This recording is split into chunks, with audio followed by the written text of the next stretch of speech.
we ready? Robin? Recording in progress. We're ready.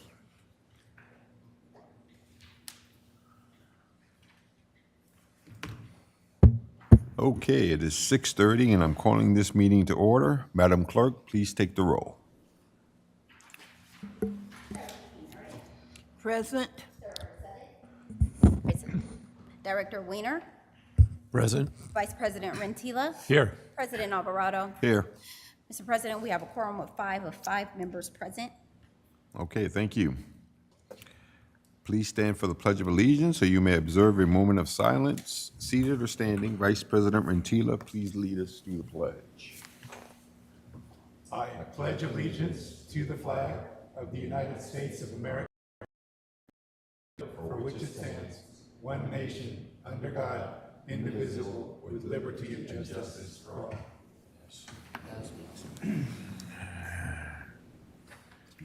Sorry. Okay, thank you. General Counsel Nicole Witt will serve as parliamentarian for tonight's meeting.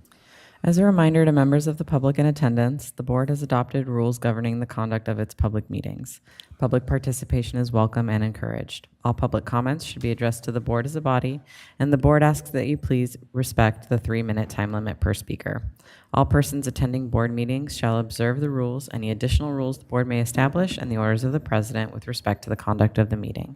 No person may disrupt or disturb the board meeting. Disturbing, impeding, or otherwise preventing the orderly conduct of the meeting could result in an individual's removal from the meeting. Thank you so much. Directors, before we begin with tonight's agenda, I ask that you be mindful of the board's rules of decorum, in particular to practice civility and decorum in discussions and debate. In order to preserve the order of this and every board meeting, directors will wait to speak until they are recognized and will restrict their comments to the motion or the agenda item under consideration. Thank you. Now it is time for public comments on items not on the agenda. Madam Clerk, have we received any written comments or requests to speak for tonight's meeting? We have not. If anyone wishes to speak on non-agenda items, please approach the podium or raise your hand in Zoom. Seeing none, we have no public comments. Thank you. General Manager Andrew Clow, please lead us through the rest of the agenda. Thank you, President Alvarado. The consent calendar consists of items 1 through 3 on the agenda. Madam Clerk, have we received any written comments or requests to speak on consent calendar items? We have not. If anyone wishes to speak on consent calendar items 1 through 3, please approach the podium or raise your hand in Zoom. Seeing none, we have no public comments. Thank you. Mr. President, we have no public comments, and we recommend the board approve consent calendar items 1 through 3. Thank you. Are there any questions or comments from members of the board? Saying none, I would ask for a motion and a second on approval of the consent calendar items 1 through 3. Make a motion, we move the item. Thank you. Item has been moved. Can I have a second, please? And I will second it, President Alvarado. Thank you. The item has been moved and seconded. Madam Clerk, please take the vote.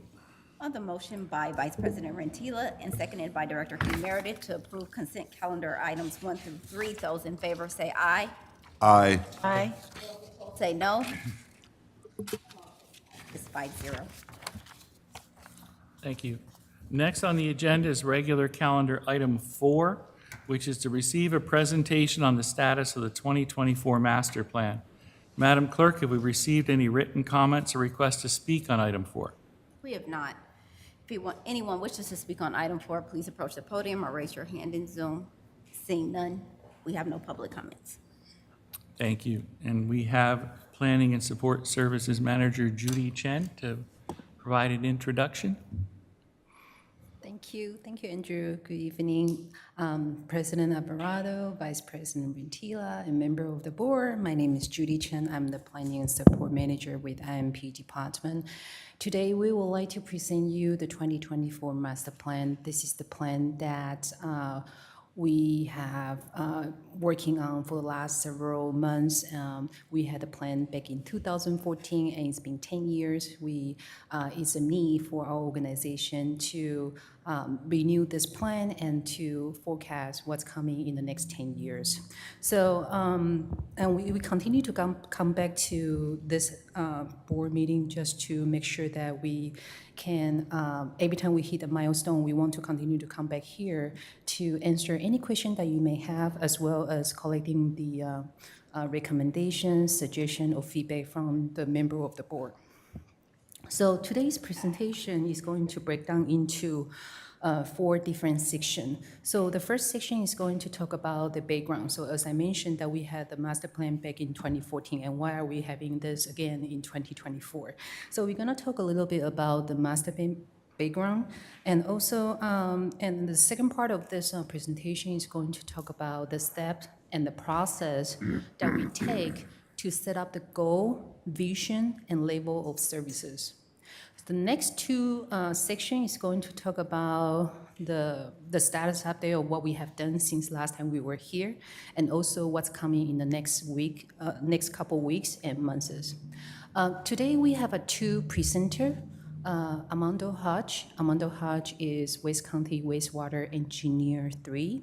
He served as a project engineer, provides technical opinion for this project, as well as the project manager to making sure that he facilitate and coordinate with the external and external stakeholders. He is an instrumental part of this project to ensure the successful of to bring this project to a completion. Our second presenter is Ray David. He's the representative from the consultant who is helping us with putting together the master plan. So with that, I'm going to pass it on to Armando.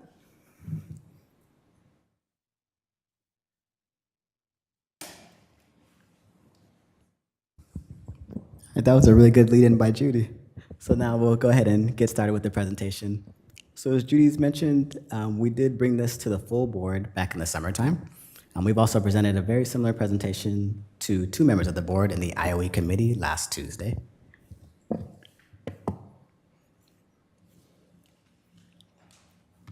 So just to reiterate what we're going to get into for the presentation, I want to go back over the slides for the agenda. So we're going to go over the master plan background, then we'll go over the vision, goals, and level of service, which is LOS. We'll go over the master plan updates, and then we'll go over the next steps of the master plan.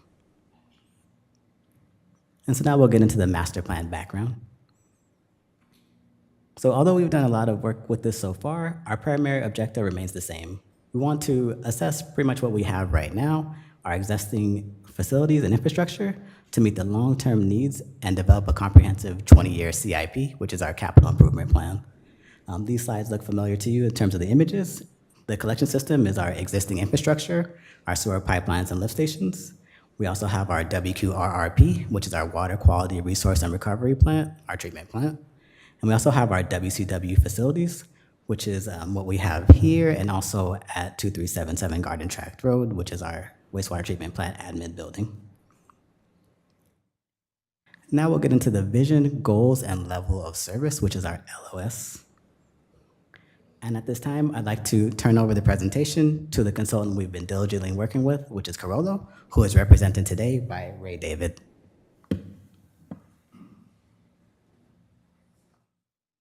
Thank you very much, Armando, and thank you to the board for allowing us to speak today and provide this update to the 2024 master plan. As Judy and Armando noted, this is kind of West County Wastewater and the entire team to make sure we get a lot of the input that's incorporated within a master plan from the different kind of stakeholders, and making sure all that input is included. Also noted, the last master plan was done about 10 years ago, and I think that kind of came up during the last board meeting. Oh. Okay, is this any? Got it. Okay. So as I was knowing, so the last master plan was conducted about 10 years ago, and that's typically what we recommend when kind of utilities ask us what is a recommended time frame between efforts. As I'll get into, this master plan has a 20-year time horizon. So as the timeline that kind of there indicates every kind of halfway point through that 20-year cycle is when we, and you want to check in to see how the kind of assumptions that were made, the planning items that you assumed in terms of the regulations are all lining up with what the plan had kind of laid out for it. So to very much start at the beginning, I want to talk about we started at the very beginning of this entire master planning effort, which was to establish the vision, the goals, and the levels of service. So this is critically important when we're working on a master plan, as it kind of sets the kind of the path that we're looking for when we're starting to look at what the plan, the collection system, and the facilities need over the next 20-year time horizon. So we had a workshop at the very beginning of this effort, and the steps are shown here. One of them was to review existing documentation that is out there that West County has already kind of established, such as a strategic plan. Step 2 was to discuss various concerns that have been shared, so kind of more near-term, kind of recent historical items that we want to be very mindful of as we move forward with the master plan that are top of mind and that are causing any needs kind of come to the surface in the current time frame. Step 3 is then to establish what are the master plan goals for 2024 and over this 20-year time horizon to see how does the historical documentation line up with where we stand today and what we see for the future. Step 4 is to then establish the master plan levels of service. So when I speak about levels of service or LOS, that's speaking to kind of what storm event are we looking to be able to handle within the collection system, within the plant, obviously maintaining that you're hitting your regulations when it comes to BOD, TSS. So those are the levels of service that I'm speaking of here. And then step 5 is really to establish alternative screening and evaluation criteria. So as you can imagine, over a 20-year planning horizon, and when we're looking at the wastewater plant or the WQRP, for instance, there might be a noted capacity need that's going to happen in year 15 of this time horizon. And there likely are going to be different ways to address that, whether that be improving the existing or optimizing the existing process unit, a new process unit, or some combination of the two. And when we get into those different alternatives as part of the master plan, we want to have a set criteria that we can look at, that we establish very early on, that has criteria such as safety, kind of community engagement, kind of overall efficacy of the system. Is a system or a process unit that has been proven long-term. So all those items that we set up as part of step 5 early on, so that when we get to that point of the master planning process, we've looked at the goals, and those criteria are based on the goals that we set out at the very early on, and we don't kind of create those in the moment within the alternatives analysis and screening portion. So to go about creating and going through those various steps, what we first went through was looking at the strategic plan, the pipe prioritization project matrix, and the 10-year CIP. So kind of maybe working my way from the bottom there, the 10-year CIP was important for us because we clearly don't want to kind of double up on efforts that are currently ongoing and planned for by West County. So we look at that and then highlight that within the master planning effort, and make sure that those efforts are assumed and incorporated within what we're putting forth as part of the master plan CIP. Then we look at how different projects are currently prioritized and use that to move forward. A big component of this, and this, I think that was kind of a big piece that I presented the last time we presented this to the board, was we did a condition assessment of the WQRP assets and the collection system assets. So we wanted to make sure we understood how West County currently establishes and prioritizes their projects and incorporate that within how we're moving forward with the master plan. In the strategic plan, a question was brought up during the IOE meeting last week about how the strategic plan, which is currently published, but then we do know that that is an ongoing effort to kind of work on and update the strategic plan. So what's going on with the strategic plan is obviously something that we want to mirror within the master plan, because as it stands now, the goals of the master plan are the same goals as the strategic plan, as they very much kind of theme together very nicely. So we're going to coordinate and collaborate and communicate with Armando, Judy, and the team to make sure as the strategic plan develops that any kind of changes that might be foreseen or that are going to happen within the strategic plan are also made within the master plan, so that whatever is publicized out there obviously very much aligns with one another. So that's kind of an ongoing effort. So those two trains are moving, but we are aware of that, and we are working with West County to make sure that those items are resolved together. So when it came to the goals, as I just kind of forewarned there and noted that they are based on the strategic plan goals, a lot here, so I'm not going to go through this in too much detail, but if there's any questions, obviously, please do let me know. But there are 6 major goals that are outlined here, and their color coding identifies whether it's a kind of an environmental goal, a financial goal, a technical goal, or a social goal, kind of the 4 major buckets that we look for there, and are we kind of addressing the goals in all different avenues and all different dimensions. So for instance, when we look at financial viability, it's are we being responsible for resource allocation? As I talked about, when we look at different alternatives, there are going to be obviously cost differences between different new process units, and then it's looking at the value to what is that going to provide to West County from an efficacy standpoint, from an efficiency standpoint, from a long-term, how does it fit within the current footprint and the current plant process stream. All those items that we evaluate as part of these efforts. So those are the goals that kind of are highlighted here.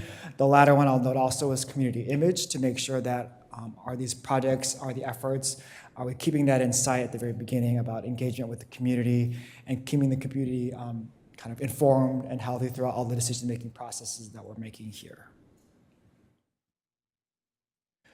So then I wanted to get into some of the master plan updates. So this will be more so kind of what's been going on since the last time we presented to the board, kind of the major efforts to date. We're kind of in, as a timeline where we stand in the project, we're kind of at that 80%, nearing 90% of the development of the master planning effort, to kind of give you a sense of where the items are currently. So as Armando noted, that the collection system obviously is a significant portion of this. The collection system, the WQRP, and the WCW facilities are the 3 kind of major portions of the master plan. There is also an executive summary, which is the first volume of the master plan, that will serve more as the front-facing document that summarizes the results of all 3 of those other volumes that I just mentioned. So for the collection system, what we're doing now is we're working and finalizing the update to the hydraulic model. So an important aspect of both the plant and the collection system is modeling the current system. Obviously, we are looking 20 years into the future, so we're using modeling as our one of our key kind of tools in our I guess our toolbox to understand what's going to happen over the long term, over that 20-year period. Here, what we had done is we built out the model based on the information shared by West County, and then we also, during January and February of this year, performed flow monitoring throughout the collection system in 27 different locations. The intent of that flow monitoring and why it happened during the January and February period was, 1, to get a true sense of what's happening within the system over a longer duration, about a 6-week to 8-week period of time, but also we wanted to capture the dynamics that would happen in a wet weather condition. So we wanted to be in the rainy season within the collection system to see how the system would kind of fluctuate over time and what stressors what those stressors would do to the collection system. So we built the model, we're starting to calibrate and validate it, and then we noted there were a couple of different areas where the model was not converging. And what I mean by converging of the hydraulic model, that is, we wanted to make sure that the model and the flow monitoring data coincided with one another.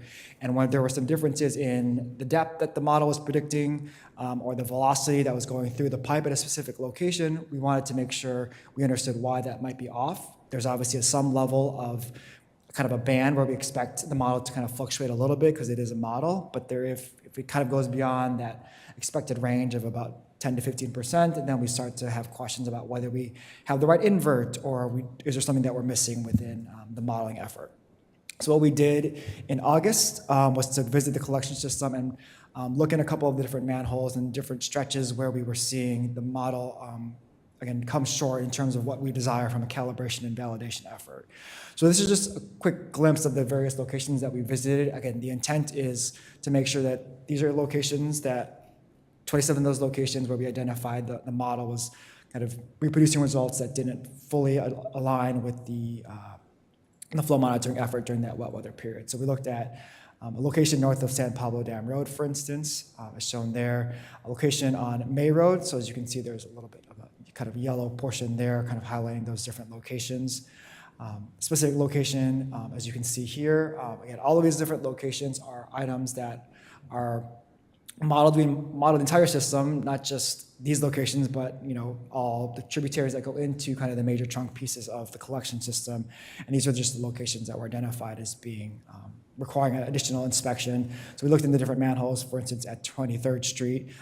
West County was able to kind of support us on this effort, kind of with some traffic control, making sure that we can get in there. And then what we identified in some of these different locations was maybe a little bit more settling than what is currently shown in terms of the as-built that we were given. So that just indicated to us that the invert might be a little bit lower potentially than we anticipated, or we noticed a little bit more sediment in the manhole than is expected. So additional sediment would potentially mean to us that the pipeline upstream or downstream might have a little bit less kind of circular surface area, I guess, or area within it to move flow through. So that would indicate that the velocity could be impacted to a degree that would allow us to make that adjustment within the calibration of the model. And this kind of just showing a final location that we looked at, which was Riverside Avenue. So this is giving you kind of just a top to bottom look at how I kind of went through it in a little bit there, but the overall development of a hydraulic model. So the items that are in gray, and even the item in purple, frankly, are completed up until this point. So the intent was we built out the model, we did the field data collection and analysis, and then we did wastewater load allocation. I guess the word load might be a little bit strange in the context of a collection system model. That does just indicate kind of the flows within the system. And then we did the hydraulic model calibration. Again, we were able to adjust it based on the site visit to match the flow monitoring results. And then evaluation criteria is what I noted when we talked about goals, was establishing how we're going to evaluate whether a stretch or the entirety of the collection system, but various stretches of it need to be upgraded in terms of size. So we're saying that if it's at full capacity now, then obviously there's a need to upgrade it in the kind of the near term. But as we look at the 20-year planning horizon, if we identify that it's going to be at 75% or 80% capacity at this year, then that might be an indication of when to start planning, designing, and then constructing that within our CIP timeframe. Then the items that we're finalizing now are we've completed kind of the existing the existing system evaluation, and now we're doing the future system evaluation. And that is based on a lot of collaborative effort by, not just by West County, but we've reached out to the county, El Cerrito, Pinole, to understand what they're planning to do in terms of their land development over the next year. So they've shared with us if they're kind of converting one land from like single family to a multifamily use, or undeveloped land or underutilized land to its different other usage, using that information to understand what the future collection system loads and flows are going to be. So that's kind of what we're working on now, to fine tune, again, what projects may be needed within the collection system to address those future flows. And then the final item then is highlighting what those improvements are, so where they are within the system. Are we discussing going from a 10-inch to a 16-inch, and then putting that within the capital improvement plan, the cost, but also obviously the timeline, to make sure that all aligns with the needs that the system and the model identifies. So a question that was asked when it came to the collection system when we presented this to the IOE committee was about, what are other utilities seeing when it comes to their results in terms of the values that we're seeing here. And I think the results that we're seeing at West County very much align with master plans that we've done for a lot of other utilities recently in the area. There has, I think to a degree, 10 years ago, 15, 20 years ago, we would see kind of these high, I guess, increases that we see in terms of flow expectations, in terms of growth within the area. But then now we're working in a lot of areas where it's fairly fully built out, or there's just very kind of smaller pockets of area where development's going to occur. And then with water conservation, people being more mindful of that water conservation effort, with industries being more mindful of it, we have seen a little bit of a reduction, a flattening, or very slight increases that we're seeing year to year when it comes to flow projections within the collection system. So in short, to answer the question that was posed during the IOE committee meeting, what we are seeing at West County does align with what we've seen at a recent master plan, for instance, with Pinole and other utilities in the area. So this is just giving an indication of, and it's a little bit hard to see here, but there are little pin dots and yellow on there. Those are the 27 different locations that were part of the flow monitoring program that occurred earlier this year. The difference in the color just indicates whether a location that was used and monitored in 2014 as part of that master planning effort, and if it's a different color, that's likely we moved the location because we identified, because of changes in the collection system overall, it made sense to look at a different location to get a better sense of, one, maybe a location that West County has previously or very recently upgraded. So we wanted to get a sense of what the improvements were and can we see them within the flow monitoring efforts. Or if it's a system that has kind of completely redeveloped, it was a location that made more sense for the calibration and validation effort of the model. So one kind of the major efforts that was part of the hydraulic model for the collection system development was converting from the current model to a new modeling software as the current modeling system was being sunsetted. Worked with West County to look at different alternatives, and we ended up selecting another Innovyze product. Currently, Innovyze is the supplier of the current software package, but we'll be using a new kind of Innovyze package, their ICM system, which is their kind of new catchment analysis system for the new hydraulic model. So this is just showing that model. We kind of removed all that background aerial, so this is just all the piping within the West County collection system for you kind of view, and this is kind of, again, the new built-up model. And then this is looking at some of the results, and when I talked about calibration of the model and the results and looking at wet weather and how does it respond, this is kind of what I was speaking to, where we were kind of looking at how those different values kind of corresponded with one another. So this kind of leads me then to the plant. Obviously, what you capture within the collection system finds its way to the WQRP. So where we are now is working on the performance and capacity assessment of the plant. So I think kind of maybe we're finalizing the results here, but I think a lot of the efforts that West County has done over the last several years have shown up in the model, because we're seeing that there might not be these huge needs of what's going to be needed at the plant because of the Emily, the RWRU project, and the Clean and Green project. The plant historical data over the last 5 years, which is about the time frame that we tend to look at for master planning, recent historical performance data purposes, is performing very well. And for instance, the new or the recently released watershed permits and what's going to occur in 2024, 2035 indicate that West County is in a really good position when it comes to their performance and the capacity of the plant to perform at those levels. So here what we're showing is on the left, again, I talked about the last kind of 4 to 5 years of data, highlights influent flows that are coming into the WQRP. You can see the peaks there, those correspond to the wet weather periods, so the winter period. And that again is why for the collection system, it was really important for us to capture that data, because it does play a very big role and puts the most stress obviously on both the collection system and the plant. So we wanted to see how both of those systems are handling those flows. And then on the right there is looking at effluent concentrations. So as I talked about, when we talked about goals and levels of service, we wanted to make sure that those effluent concentrations that are kind of being regulated are being met regularly. And then as we move forward, again, over the next 20 years, is it continuing to be met at that level? And it does show, again, good and consistent performance generally overall within the various metrics that are measured and required to be reported to the state. So kind of in parallel to the hydraulic model, that was part of the collection system effort. The process model is kind of the guiding model. I think I wanted to note this, and there's 2 different models here. You might be wondering, why are you presenting 2 different things on this slide here? So the left model is an important model for us, because this is kind of what's currently out there if you were to go visit the WQRP and look at what's currently operational. Calibrated the model based on. So similar to the collection system, we need to use current data or historical data over the last couple of years to make sure that data and the performance of the plant matches up with what the model is actually predicting. So as you can see, that's the model there on the left. And then the model there on the right, then you can see there's different process units, some swapped in or out, a lot of newer process units, and that incorporates all of the process units that are coming online, or some of them kind of online now, associated with the Clean and Green project. So it's very important for us. Process units are kind of starting up or have started up or will start up very soon, that the 20-year planning horizon assumes that those are working and working per the design criteria of the Clean and Green project.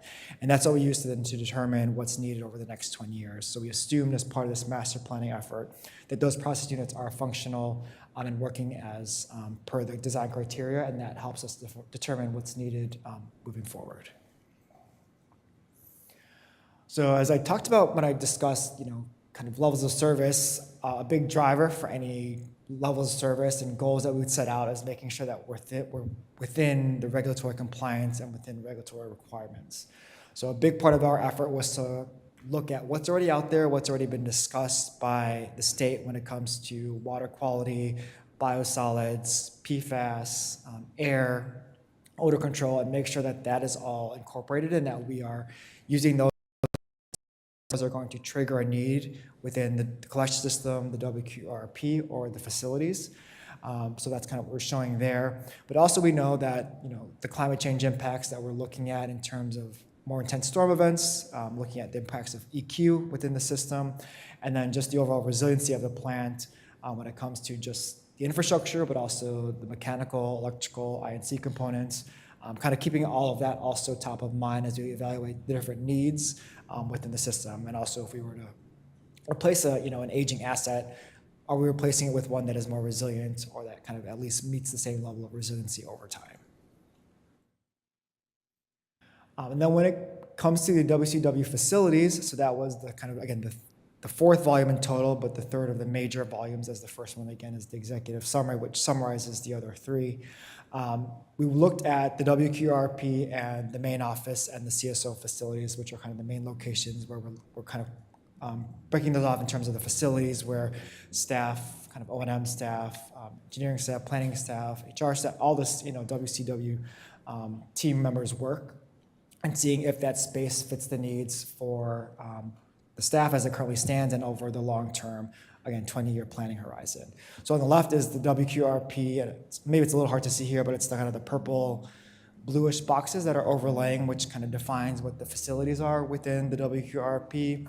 Generally, it's kind of the main building, kind of the operations building. And then on the right there is the main office where we sit today. So it's this space as well as the CSO facilities and the CSO garage. So the intent here was to really evaluate what has occurred up till now, knowing that a lot of changes may be needed and understanding kind of baseline the current conditions. So what we did is looked at previous facility studies that have been conducted by West County, looking at the existing facility descriptions, looking at different code assessments that have occurred, and then recommended CIPs of those different efforts. So that was part of the 2014 effort, there was kind of a full-blown kind of space planning effort that was undertaken. In 2020, West County also do a space planning effort to understand and focus specifically on the WQRP operations building, or operations space, and then the Hilltop facility. And again, this intent was to look at the existing footprint and what can be done to it to optimize productivity and the location of staff within the right location to do their jobs most efficiently. So with that, I'll kind of pass it over to Armando to kind of share where we are now and where we're going with the master plan.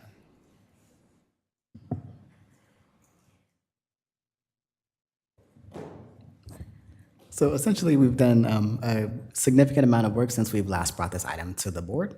And right now, I'm going to go ahead and summarize what we've done since the summertime. So we've continued to refine the models that Ray was mentioning, the collection system hydraulic modeling, as well as the WQRRP modeling. We've also continued to review regulatory requirements and climate change impacts. And we've also reviewed the facilities master plan. In addition to that, we received the 60% documents, had some workshops about it, discussed it, provided the comments back to Carollo, who has implemented them into the next set of documents that we'll be providing to us. The workshops we've had are for WCW facilities, WQRRP processes, and our collection system. We've also had our monthly progress meetings where staff has had the ability to review the documents provided by Carollo and provide input. Now I'll go ahead and discuss the next steps of the master plan. So in regards to those electronic models, we'll have staff provided with training for the collection systems and WQRRP processes. Towards the end of the month, we will be receiving the 90% documents so that we can review them and make comments. At the end of the year, we'll receive the 100% documents. And last but not least, we'll develop a capital improvement plan, which is our CIP. That concludes the presentation, and at this time, we can take any questions, comments, or concerns you might have. Okay, this was presented as was discussed before to the IOE committee, so I'm going to ask the chair if he has any comments before I go around to the board members. I just wanted to thank Corolla and staff for their presentation at the IOE committee. It was very informative. We did have a chance to talk about artificial intelligence and technology and how it's bringing us, saving us money. You have to spend money to save money sometimes, so it was a little bit more of an intimate setting, so we were able to discuss a little bit more. But thank you. Okay, thank you. Okay, we'll go around to the board members, starting with Director Weiner. Questions, comments?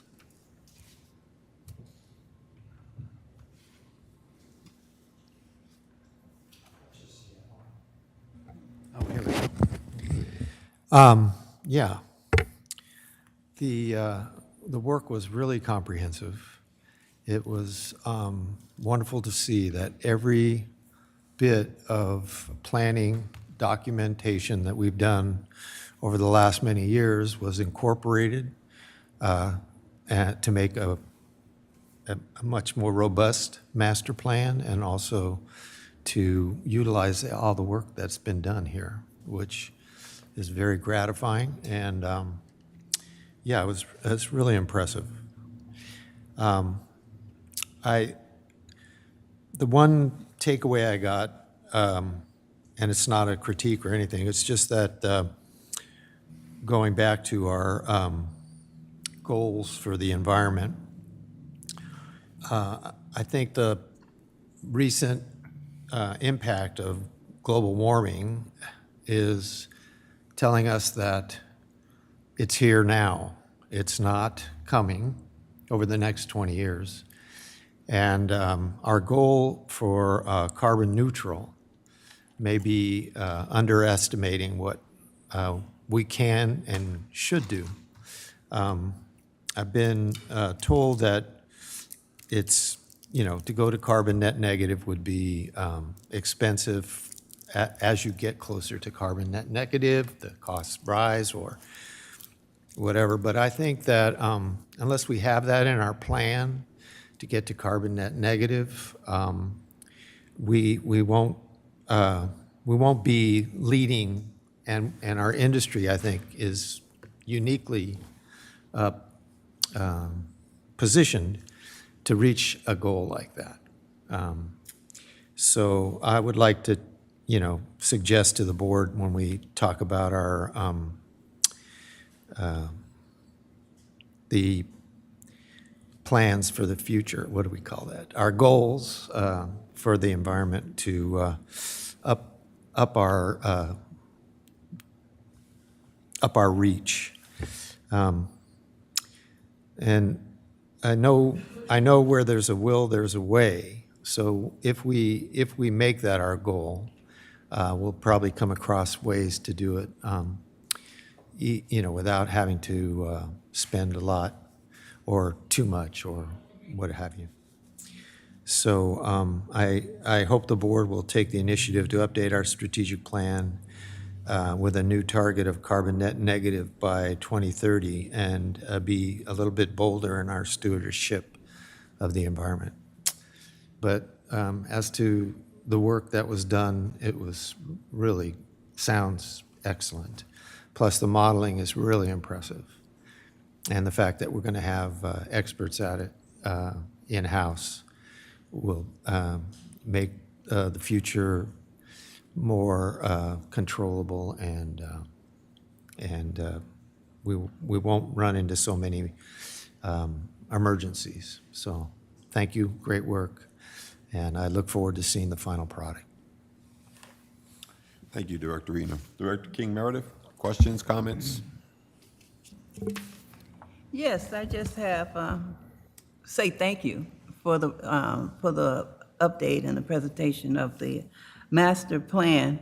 I thought it was very informative and where we've gone to actually for the planning and when we started and how far you've gone over these, I'd say, few months, and what you have achieved at this time. It's very, I feel it's very impressive, and to meet the goals that we spoke about and that it has been put into place and that that was mentioned at the planning for the master plan. I just have one comment, really a true comment, to really explain, and this is for me, the take-in for me, for the hydraulic model and its its calibration. And when you actually do the calibration of units, and how often do you do that, to calibrate, Is it, do you calibrate every month, to see if it's on key? Or is it, in order to get that data? Or is it just after completion? How often is that, do you calibrate, whatever information that you need for that data to be true? Yeah, it's a really good question. So for calibration, I think typically we recommend every time you do a master plan, kind of feels like a good time, so every 10 years or so. It's kind of a baseline where it makes sense to do that, because it is kind of an endeavor to put all those flow monitors out in the site, kind of look at all the results, and then the time to calibrate the model. I think the other time that we typically would recommend a calibration of a collection system or hydraulic model is you make significant improvements within a specific area, or you add another area, like further away from kind of the plant, where it's going to go through a lot of kind of tributary areas and then kind of main source, and it's going to play a very large impact, or if you were to introduce a large industry into your system. So again, typically for a standard calibration, there's probably not the need to do it every month or anything, kind of a necessarily annual effort, unless you do see significant changes to your system.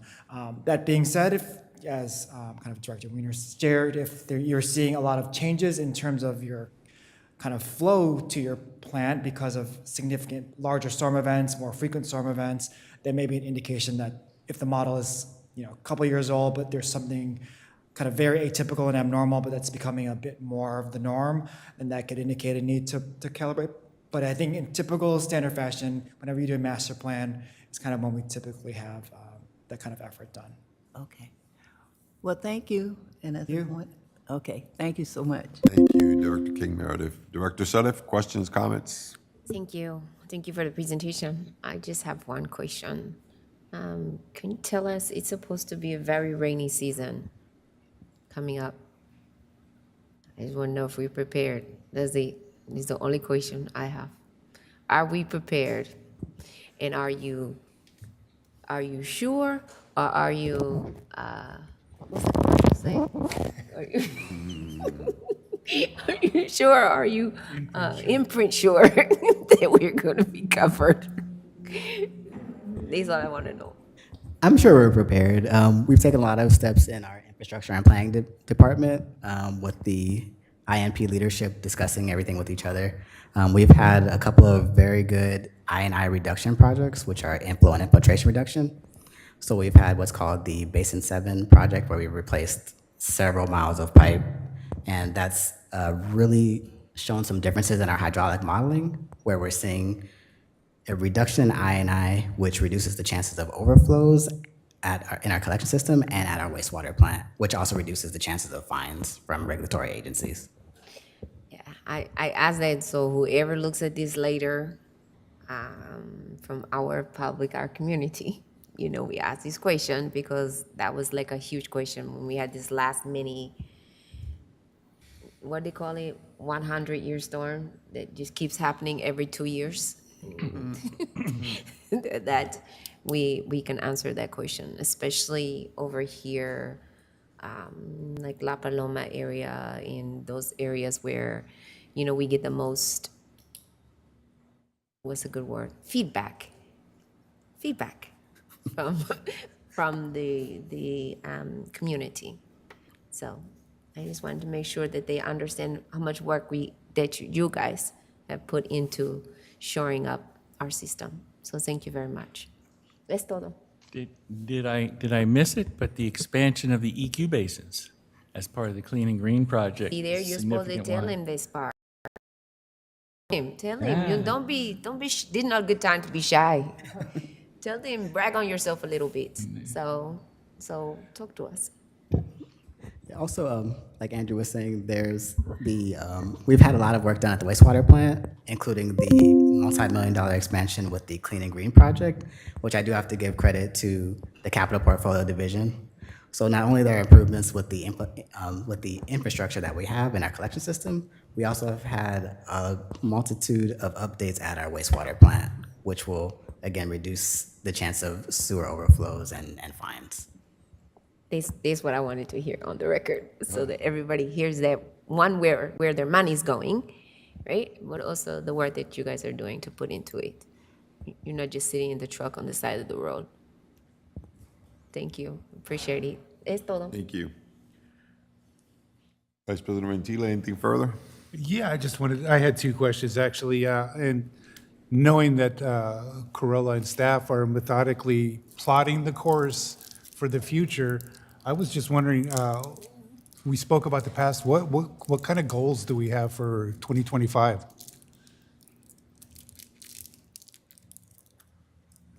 In terms of the master plan, are you saying? Completing projects or? Yeah, so I think, again, at the plant right now, there aren't anything, like, again, the Clean and Green project is kind of front and center, I think, at the moment. So there's nothing that we've identified in terms of the condition assessment results, beyond, I guess, obviously standard repair and replacement due to age of an asset. There's no major project that we've identified that's needed at the plant based on our current results, as you noted there. I think the collection system is one that there's obviously different areas, and I think a lot of those projects, frankly, have already been identified as part of the 10-year CIP that's been presented by the West County team. But I think as part of our modeling efforts, we are kind of identifying if there is a future need that's coming up that might indicate a need to replace a section earlier or sooner rather than later. That might be indicative. And then at the facility side, a lot of that I think is going to be dependent on kind of the next phase that I think is going to be a recommendation as part of the master plan, which is more of a full-scale kind of space planning exercise to determine what the needs are kind of long-term. I think those are memorialized in the master plan, is to identify kind of the final kind of needs and how much space is necessary based on kind of the current workforce, kind of long-term workforce needs and those types of things. So I think in 2025, the goals are to kind of obviously maintain the current system as it currently sits. I think, and my thoughts are also that the Clean and Green project process units are also going to be all online. It's going to be kind of a learning of the entire system. You know, this is something that obviously the West County team can speak of, but I think as part of the master planning effort, that's kind of what we've identified as being occurring during the 2025 period, are really kind of baselining, kind of almost like a rebaselining of efforts overall. But again, the master plan has not identified any criticalities that are required next year to meet any of the goals when it comes to the regulatory goals or kind of anything of that nature. And then this might be for a general manager, but I was just curious, is there anything that the board should be alerted to or kind of look at before it becomes an agenda item? Or how can we help you help us help you? Not sure I fully understand how you can help us. Well, go out and continue to help Judy with the sewer lateral compliance and pipes and that would be very helpful. But as far as on the capital projects right now, if that's what we are specifically referring to, I don't think there's any specific help we need right now, except that when we start working on the strategic plan, we're going to have a lot of discussion around capital program, capital projects. The master plan will help guide what we know we need to do over the next 5+ years. And that'll also then make us look at, well, how much money do we have and where does it come from? So those are all going to be really important things that the board's going to need to step into. But as capital, there isn't. Just the pipes program? Yeah. Thank you. All right, thank you, Vice President Rentila. And I have no comments except to say thanks. Yes, do you have something else? Go ahead. So for the answer to your question on to Vice President Rentila on the sewer laterals, do you mean for us as the board members to amplify this in the public? I'm just trying to get a good understanding of what you're asking. Judy, you want to come up and answer that question? And she's heading out to many locations to have this discussion Yes. at morning breakfasts and evening council meetings. Yes. Thank you. Thank you, General Manager, and thank you, Director Salas, for bringing this up. Segue. Thank you. Thank you for providing this platform to elaborate more on the sewer lateral compliance outreach program that we currently working on right now. So the sewer lateral compliance has been an important part of our service area.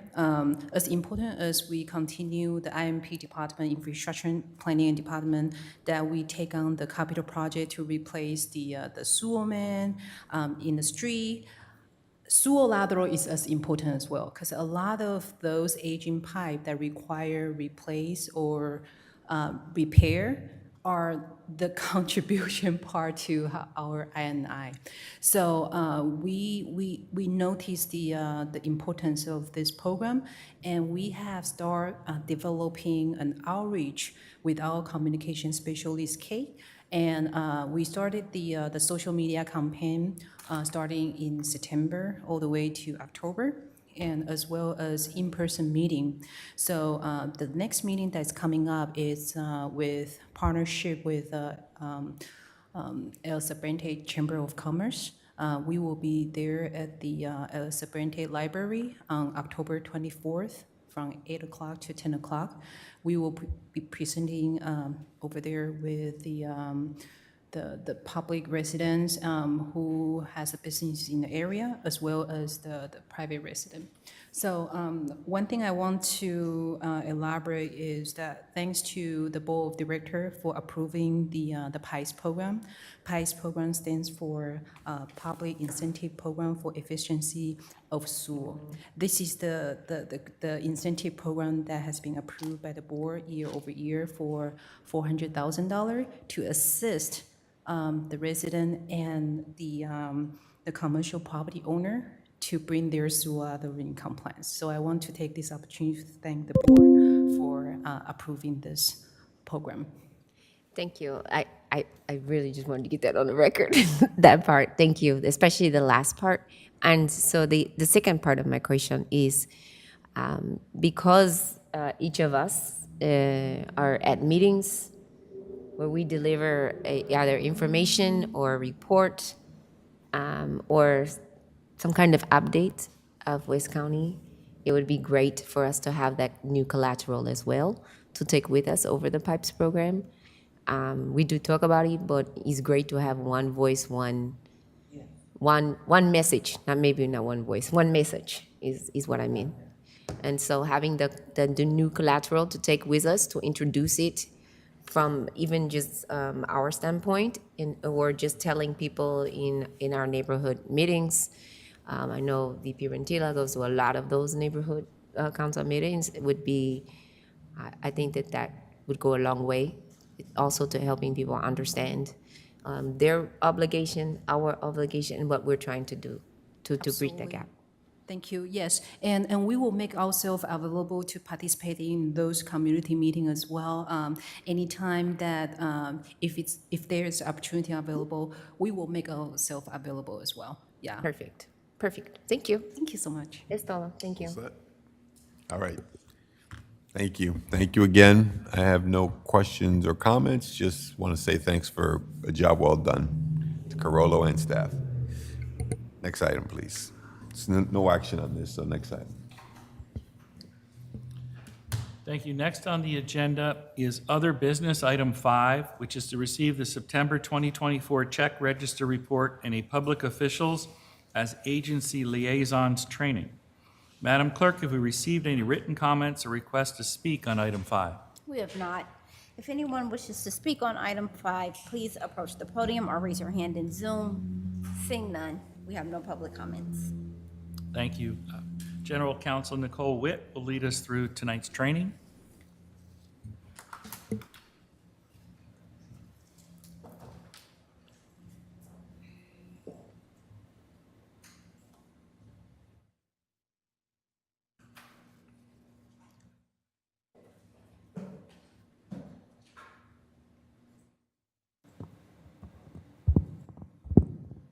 Good evening, directors. Evening. So this evening, I'm going to provide a very brief presentation on public officials and their role as agency liaisons. There we go. So as you all know, each year, the board approves the appointment of its directors to attend the meetings of other government organizations, community organizations, industry groups, all serving as liaisons of West County wastewater. The board generally appoints 2 liaisons per organization, as well as an alternate in the event that one of the designated liaisons is unable to attend a meeting. So in this role, it's important to know that directors really are acting as a representative of West County. You're there in your capacity as a West County representative, not in your personal capacity or in the capacity representing another entity. Additionally, there isn't really an expectation that you all speak or engage in discussions at these meetings, but rather that you listen and then bring information back. And that bringing information back piece doesn't necessarily mean that you need to bring it back to the board. It can be bringing it back to the general manager, bringing it to the general counsel. Hey, I heard about this new law. Is that something that's going to impact us? Those kinds of things, that's really the purpose of engaging these, as well as kind of fostering relationships with other key entities and organizations that we work with regularly.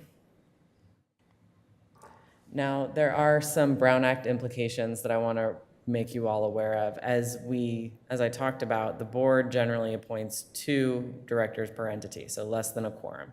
And the reason is because some of these meetings, depending on the context, can be Brown Act meetings if a majority of the board were to attend. So what I have here is the definition of a meeting, or the general rule regarding the meeting, the definition of a meeting under the Brown Act, and then a few examples of things that are not meetings under the Brown Act.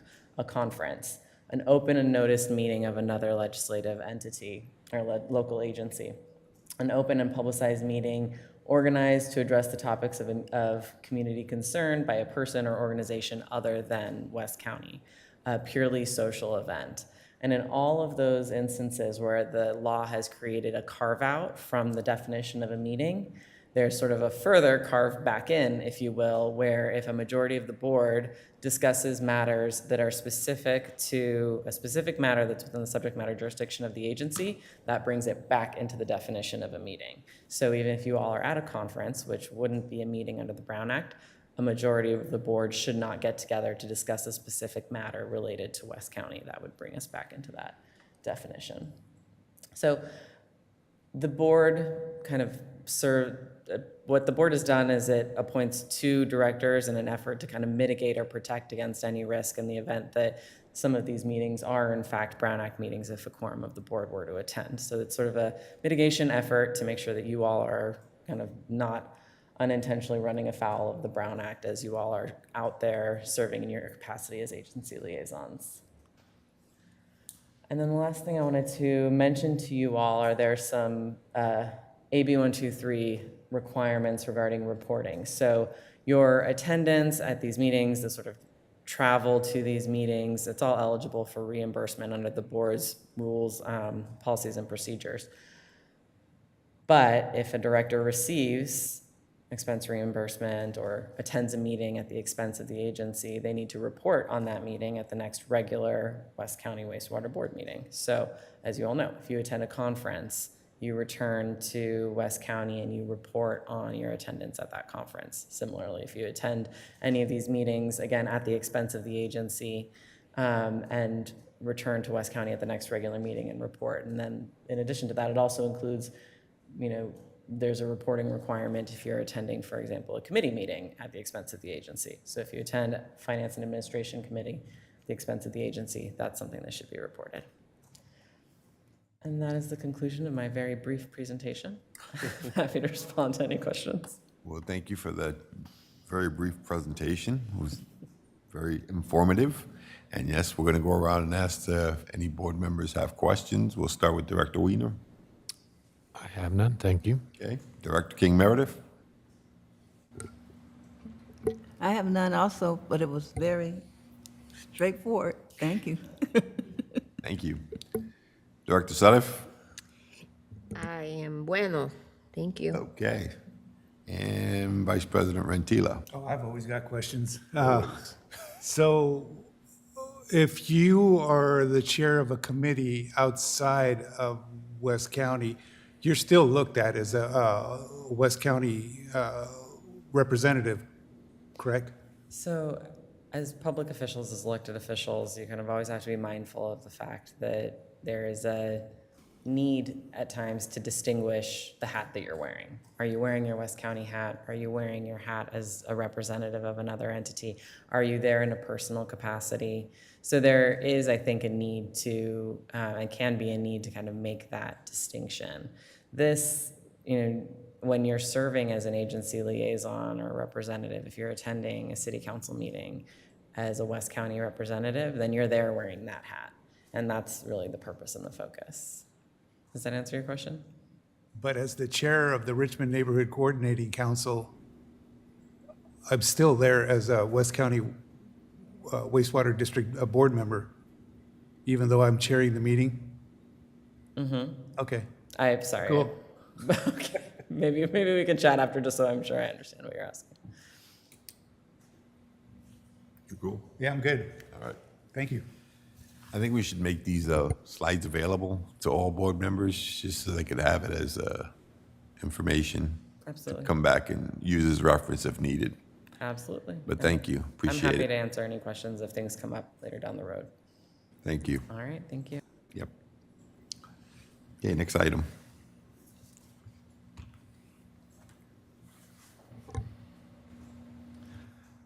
Thank you. Next is still staff in general. I'm looking for the next one. We're still on the same item.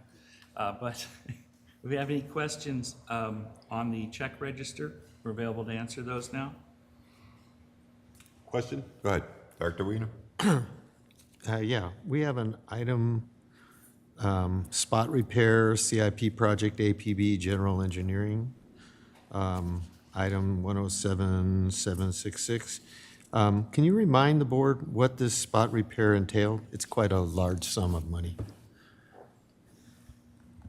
Michael, you want to give them some details? And this also goes to the question earlier about what we're doing for wet weather, these kind of spot repairs.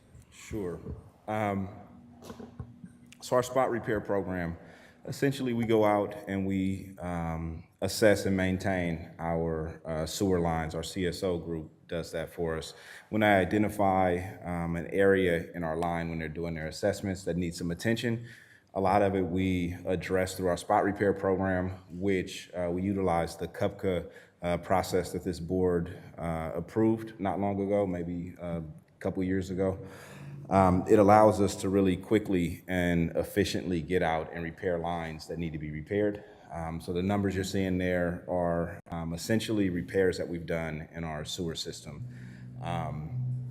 We're looking for things like voids in our pipes. We're looking for areas of our pipes that are getting a lot of I&I in them. So we're able to make those repairs, get a lot of the I&I out of our system, but also prevent overflow. So it's not a particular project, it's No. it's many projects. It's a program, so Okay. Yep. Yeah, So that when was my question. We find a broken line in the street, we go out and fix it. We find another one, we go fix that one. So it's not one project in one area. Yeah, I just wondered if it was a single project and No. what it was. But if it's just a general category, Good evening, Director Weiner. The specific line item that you are referring to, it says CSO spot repair / CIP project, but it's a single project Oh, that the what- board approved. Yes, that one, it was, I don't recall it was El Sobrante, the El Sobrante sewer repair project. So that was completed recently, and that was the final payout. and that was the one along the dam road? I believe, I don't know if I remember. Yeah, so that particular. Yeah, the El Sobrante sewer project would have been a number of lines in the El Sobrante area. We can come back with an exhibit that shows you exactly where it was. I just wanted, I mean, I'm sure we heard about it beforehand. Sure, we brought a closeout report, I just believe, to wanted this to be board. reminded what you completed. That's all. Yep, I don't know the exact streets, but there were a number of lines in El Sobrante that got replaced with that project. Okay, thank you very much. No problem. That's my only question on the check register. What's that? Director King Meredith? President Alvarado, I have none. No I question? have none, no. Okay. Director Sadif?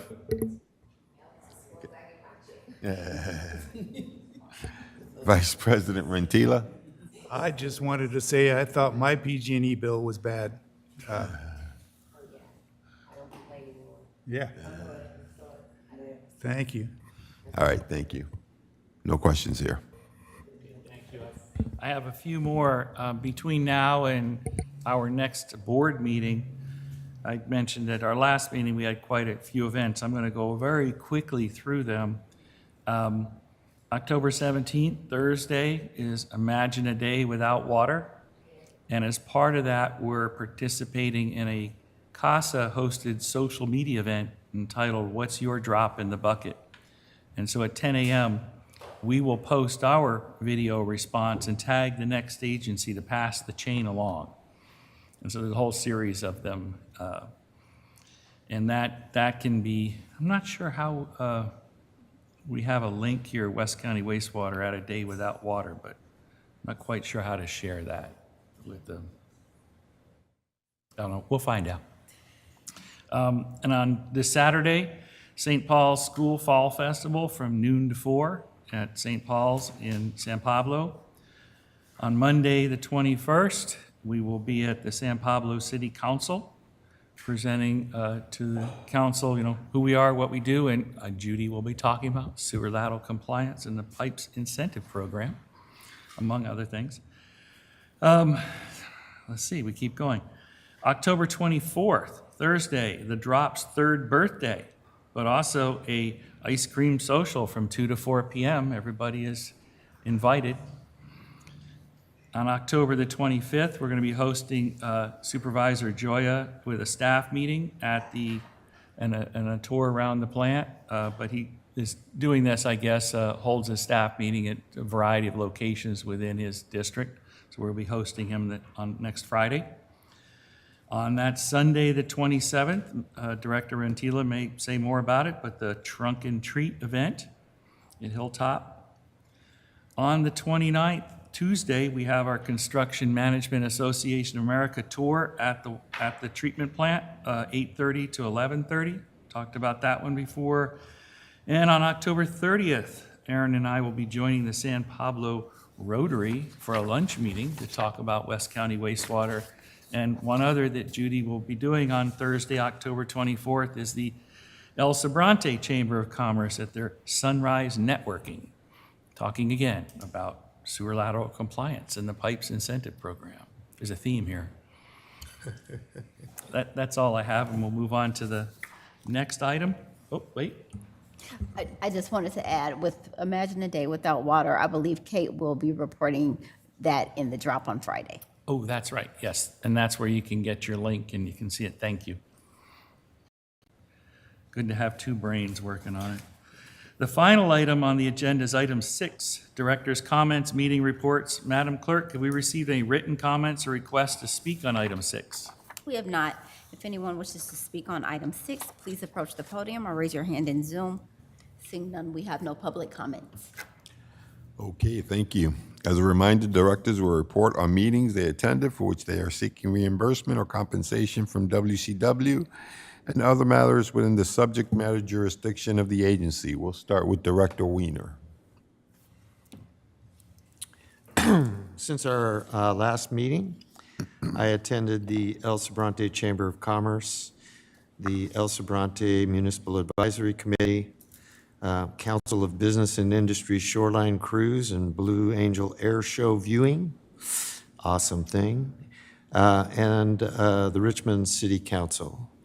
I'd also like to apologize to Jan. I'm not going to be at the El Sobrante early morning. I'll be flying to visit with my grandson in Brooklyn, New York.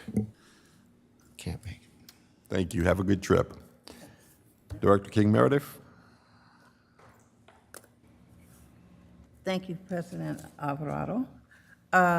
On the 10th, I attended the East Bay Mud presentation on their updates on the climate change and sea level rise, the infrastructure, long-term planning that they're having for 30, that we're looking at 30 years, the water conservation, recycling, a plan of recycling that would be taking place length for 2050. This is their planning for East Bay Mud, looking at to reserve and recycle. The water is it's highly treated water. They have some plans of looking at different ways of increasing the quality of water, which the quality is very good. I let them know that. Compared to other places that we attended, the water is not that good due to the smells and the minerals of the water. And East Bay Mud has really have a high quality water in the Bay Area here. It looked at the fishing and wild game life. The salmon and the steelhead is coming back. It has increased. So that was one thing that it has shared with the attendees there to let them know that they do have scheduled tours that you can actually go and sign up and go to the hatcheries to see the salmon and to see the steelheads. So that was very, I think I might take them up on that, at this point. I attended by Zoom, the San Pablo City Council meeting, and which was very interesting. One thing that people really is being aware of suicide prevention and what to do when, when you see individuals are struggling, and to take note. And that's one of the things that San Pablo is recognizing, to have something in place for suicide prevention and how to help individuals when they're in that crisis. I attended the tour, the cruise for presented the Blue Angels that was on the bay. I hadn't done it in a long time, but last year I did, but before that it was quite some time. It was a wonderful show, enjoyed it. The other meeting that I attended was a meeting with our neighborhood council, with just briefly a meeting that we're looking at some things that are coming into the North Richmond community that need to be shared and need to be looked at. So that was a couple of days ago. So with that, that is the end of my reporting out. I have a couple more that the mitigation, but that's not going to happen until Friday, back to back, along with 2 other meetings. So I will have to share that at our next meeting. Thank you. Thank you, Director King Meredith. Director Suddiff? I'm going to correct Director King Meredith and let her finish her report, because she forgot. You knew what I was going to say. She forgot I 2 am of them. so Go sorry. ahead, you We can had say a it. tour that took place with our general manager and with our other manager for quality control. That was Saturday morning at 9:00. And this was the whale. This was a group of individuals for the Whale Education for Latino Leaders. I am sorry that I did not mention that, but it was very informative. There was well taken from the information that we had. Our general manager did a fantastic job, and so did our director Sutter. I had a little part to speak about the history and its connection, but other than that, it was well attended at this time. One more. One more, I can't remember another one. Earlier this week, you were here on Tuesday. Tuesday, what was Tuesday? Renee, You mentioned, I can, men's meeting. Finance Committee meeting. Oh, I have so many meetings. I am so sorry. It's getting late. The other one was the Finance Committee meeting that took place Tuesday, which was yesterday. Yes. Oh, my God. Yeah. So the Finance Committee meeting, which was very informative. So the information that was shared with us will be taken to the full board at a certain date. We didn't say exactly when, but it's very informative, very good information to be shared for our board. And I think that's it. Is there anything else? I think that's it at this time. Thank you. Thank you. I will leave her alone now. Director Selif. I will leave her alone now, but she does this every time, and then she forgets, and she comes back and say, "I forgot to say." Couple things. Thank you, Director King Meredith. Oh yeah, Sunday too. So yeah, I've had a busy few weeks, and let me see if I can just run this down quicker than Nicole's presentation. I like it. One of my favorite presentations. Let me see. So, we met on the 2nd. So, besides the regular Contra Costa County Board of Supervisors and Richmond City Council meetings, I also attended. We had the National Black Environmental Justice Network meeting and the White House Council for Environmental Justice on the 10th, because they were both, especially the White House Council was the kickoff of, it was not the kickoff, it was the celebration of Hispanic Heritage Months. We had another one this past Tuesday, which featured Victor Griego, who is the founder of WELL. He was one of the featured speakers on the White House Council, and that was just yesterday. I also, before the WELL tour on Friday, I had an opportunity. I was invited to speak to the new WELL cohort, Water Education for Latino Leaders, and speak to them about the Water Summit that we put on in 2022, that the district also sponsored and participated in. So I spoke to them about that. And then we did the tour on the 12th. Dr. King Meredith, our director, Aaron, and Weiner, and then our general manager, and Miss Kate. Miss Kate was also there. So, and Director King Meredith is playing it down, but she played a big role because she had to answer quite a few questions relating to North Richmond, the history of North Richmond, the history of the project. While we fielded, some of the rest of us fielded questions, she has been around longer than us in this area, so she was able to put some context to the project and the levee project and just the history of North Richmond, which gave a really beautiful backdrop to the tour. So she's being a little humble on that, but I'm glad that she was able to attend, because I received the feedback in my email and on my meeting on Monday with WELL of how much they enjoyed that. A couple of more. The National Client Resilience Town Hall was held this morning or this afternoon, right before I came here. If any of you are interested in those, let me know, and I'll make sure you get signed up so that you can also participate.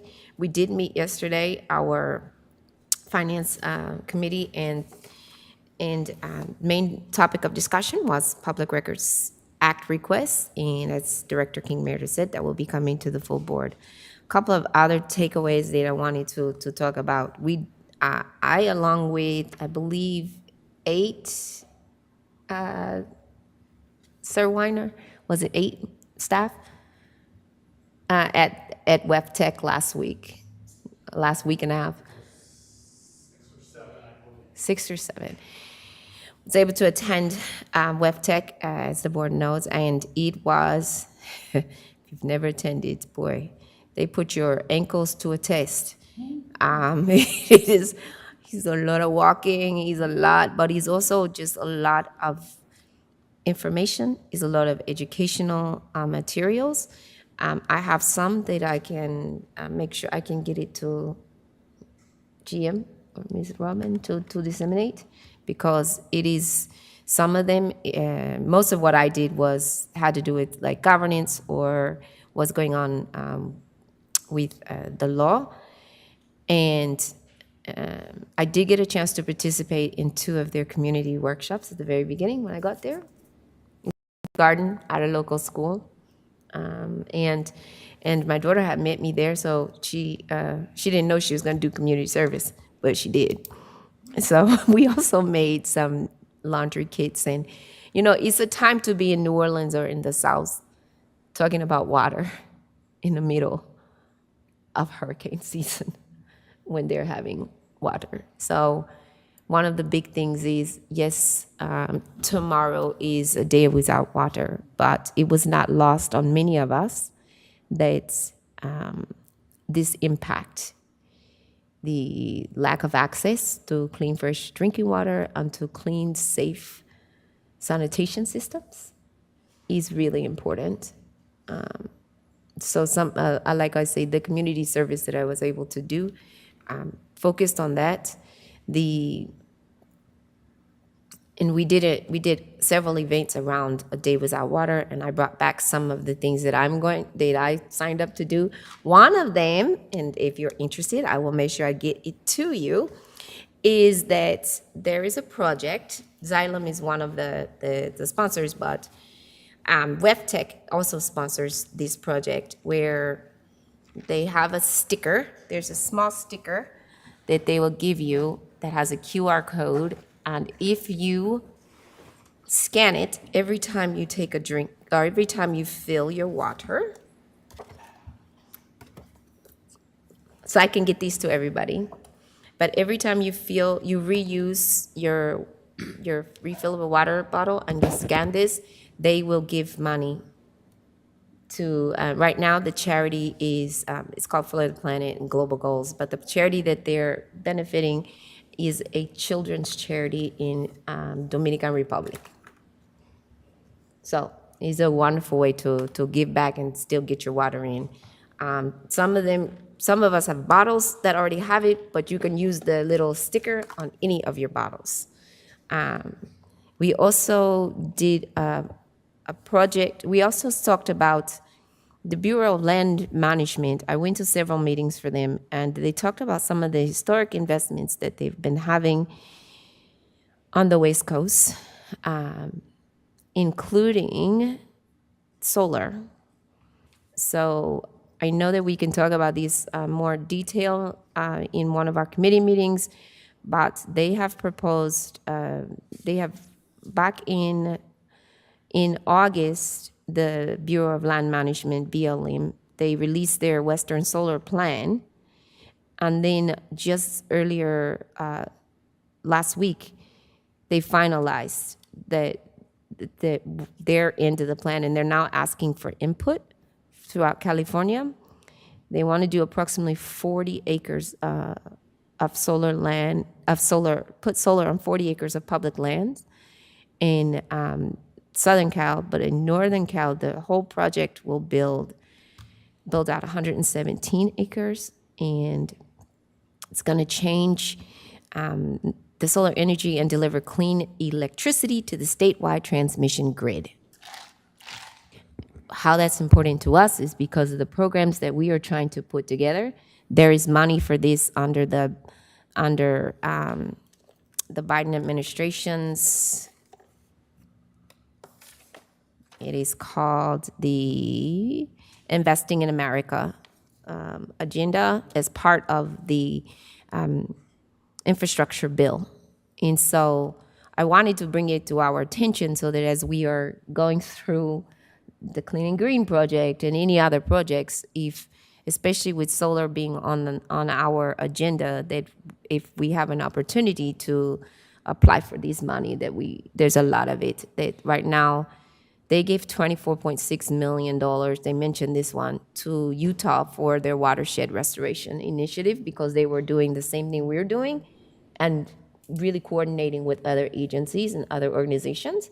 And it's not just like the wastewater agency. So since we're working to restore and preserve, the levee and watershed, the money is available. So I asked about it after the meeting, and they told me they would just need to see more of the details. And then the last couple of things I wanted to tell you guys that came up that we should be thinking about is, I can give you the details. I'll put it in a written report from the Government Affairs Community Committee. But we did have a long discussion about reducing carbon footprint for utilities. And then the Water Reuse Community meeting, which included a surprising amount of wastewater utilities. And then safety, cyber, and infrastructure security was a huge, huge part. It was almost as much talk about that as it was about PFAS issues, which there's a high bar because that's all anybody talks about right now is PFAS issues. And then I did attend several meetings on managing biosolids. Director Wiener, I know you was interested in that one. If you like, I can give you the notes on that one, because that one was really good, because there was one session on managing biosolids, and there was another session on how to make money from your biosolids.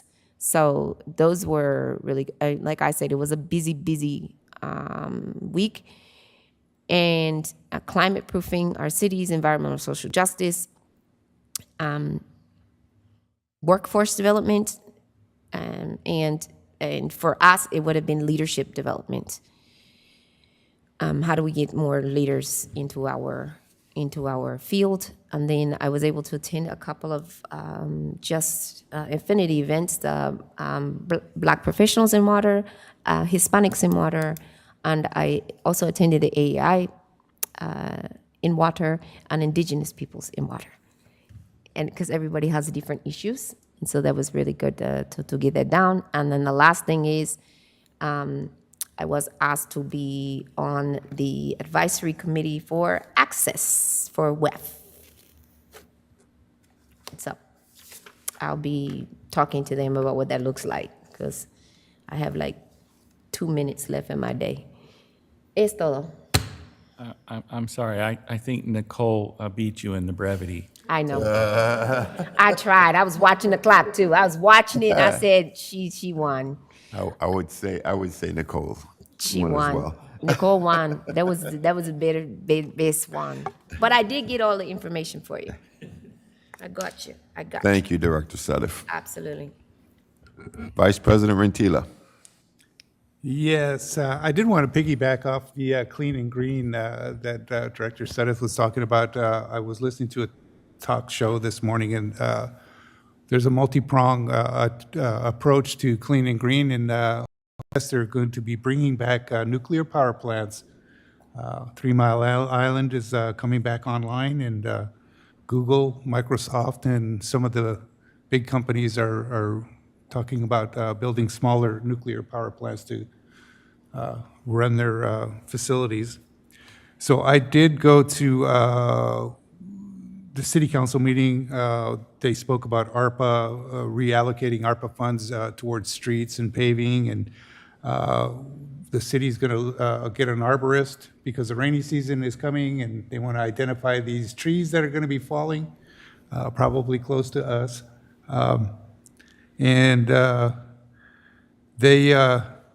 There's 134 vacancies in the city of Richmond. So if anybody out there is looking for a job, talk to the city and see if you could find something that suits you.